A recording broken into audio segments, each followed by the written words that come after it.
Hi everyone, Rethany Spontano here, the internet's busiest music nerd, and it's time for a review of the new Lingua Ignota record, Caligula. This is the newest full-length album from composer, multi-instrumentalist, singer, noisnik, Kristen Hayter, aka Lingua Ignota. Hayter first started turning heads back in 2017 with the originally self-released All Bitches Die, one of the most abrasive and unforgiving albums of the year. And even though I didn't do a formal review of this record, I did give it a nod as one of the more underrated albums of 2017. And even though I wasn't crazy about this record from front to back, I was very intrigued by Lingua Ignota's fusions of noise and industrial and classical music. I think the most obvious parallel that one could draw between Lingua Ignota and another notable artist is Diamanda Gallis, whose insane vocal performances and groundbreaking contributions to the world of neoclassical darkwave certainly paved the way for Caligula. But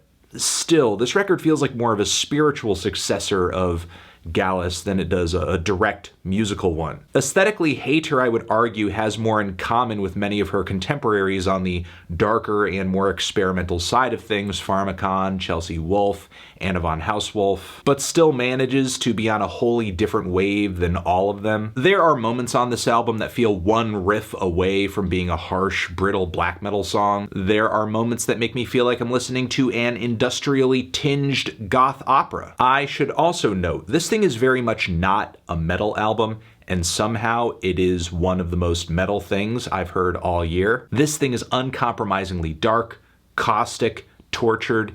It is certainly more unsavory than your average brutal death metal album. There is also a narrative concept behind the album too that I will get into later. We have the song Faithful Servant, Friend of Christ, which is an incredible tone setter for the album, with its sweeping strings and droning vocal harmonies that sound like an ancient religious chant. It somehow breezes by despite being just short of 5 minutes. After this intro cut, we get the incredibly powerful, almost 10-minute Do You Doubt Me Traitor, which starts off very subtly, very quietly with a moody piano phrase supporting Hayter's beckoning moans. The low end of her vocal range is absolutely haunting on this track. There's something almost androgynous about it at points too. It's like I'm listening to a beast sing its way through the intro. Suddenly she introduces one of the most chilling refrains of the entire album. Satan, Satan, Satan, get beside me. There is then another phase where it transforms into this disturbing wall of industrial bass hits and shuffling, creaking noise, sinister pianos, and animalistic screams that just give me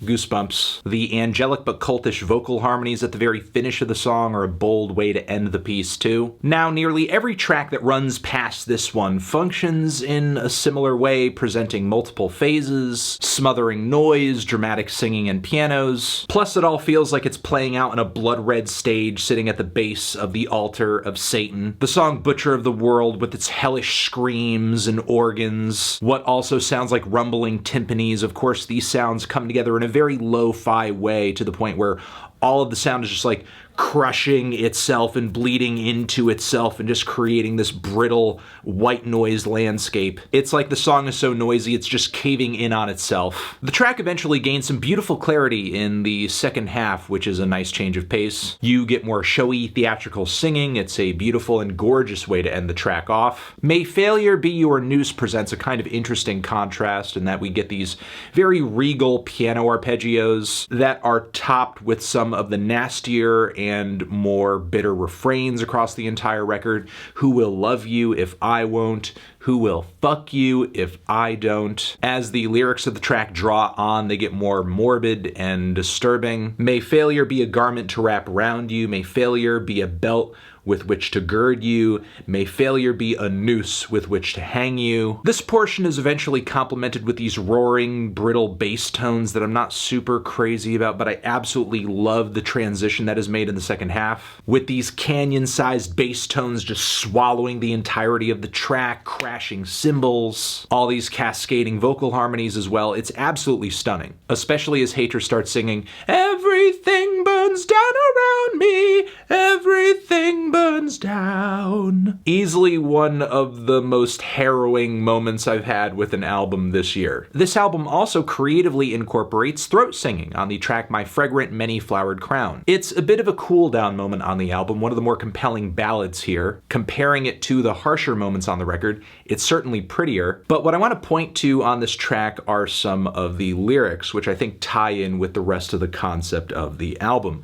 What will you say of the bond we had, tender comrade? For I have learned that all men are brothers, and brothers only love each other. Brothers in arms, brothers in each other's arms, all the love God would allow, but all God's love means nothing now. If you're reading into this and many of the other lyrics, I guess in the same way that I am, it seems pretty obvious that a bulk of this record is lamenting over the loss of, I don't know, a love, a romance, some kind of personal connection, which is nothing entirely new as far as album concepts go, but really it's all in the execution, because TRAITOR presents all of this as if it is of biblical proportions, with loads of religious imagery, God, Satan, Christ. The song If the Poison Won't Take You, My Dog's Will kicks off with calls of Kyrie Ellison, which translates from Greek as Lord have mercy. So again, the religious iconography of this record runs pretty deep, as do the feelings of suffering as a result of this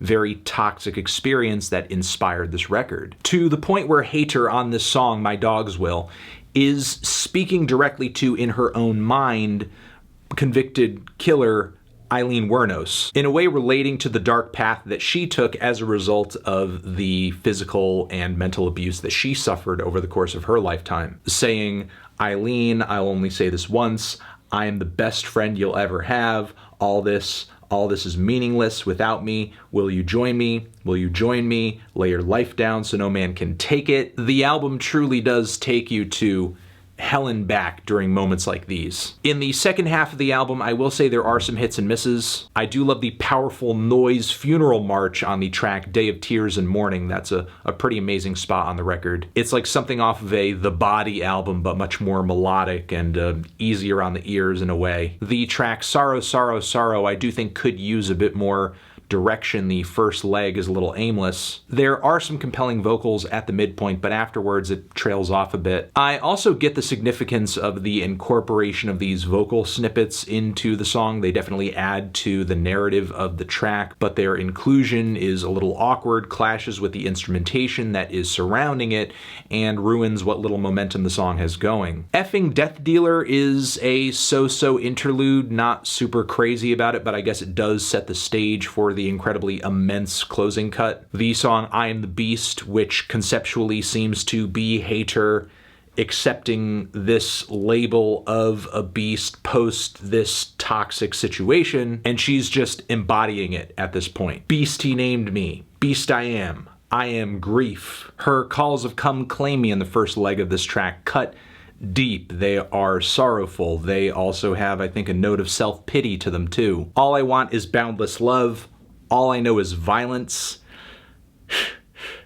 Instrumentally and vocally, a lot of what we're hearing in the first portion of this song is pretty soaked with reverb. It's pretty distant, but that only intensifies the eventual climax in the latter half of the song, which is aided by these heavy, soul-crushing bass tones that are just so powerful. Also loving the despondent lead melodies and harsh screams. It's a dirge that will bring all of the Visigoths to the yard. If there's one major con that isn't even really that much of a con I could say about the record generally, it is the production, which I wish was a bit more upfront occasionally, not as hollowed out, not as reverb heavy, but I will say the way the aesthetics of this album run, it does feel like I'm listening to something live in the moment, organic, something theatrical, something happening on a stage. So in that respect, it does create kind of a unique vibe for the album. And when it does get noisy, God, does it get deliciously noisy. Outside of that and maybe a few tracks that I thought were a little underwhelming,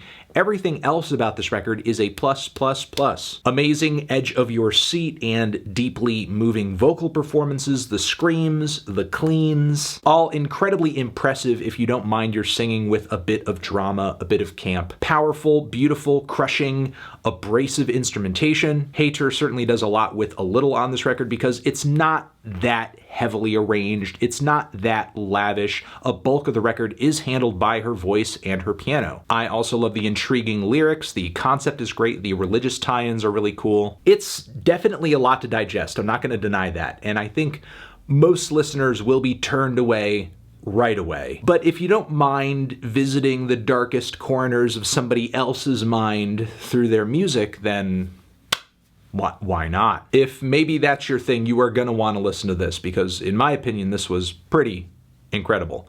I'm feeling a strong 8 to a light 9 on this one. Transition, have you given this album a listen? Did you love it? Did you hate it? What would you rate it? You're the best, you're the best. What should I review next? Hit the like if you like. Please subscribe and please don't cry. Hit the bell as well. Over here next to my head is another video that you can check out. Hit that up or the link to subscribe to the channel.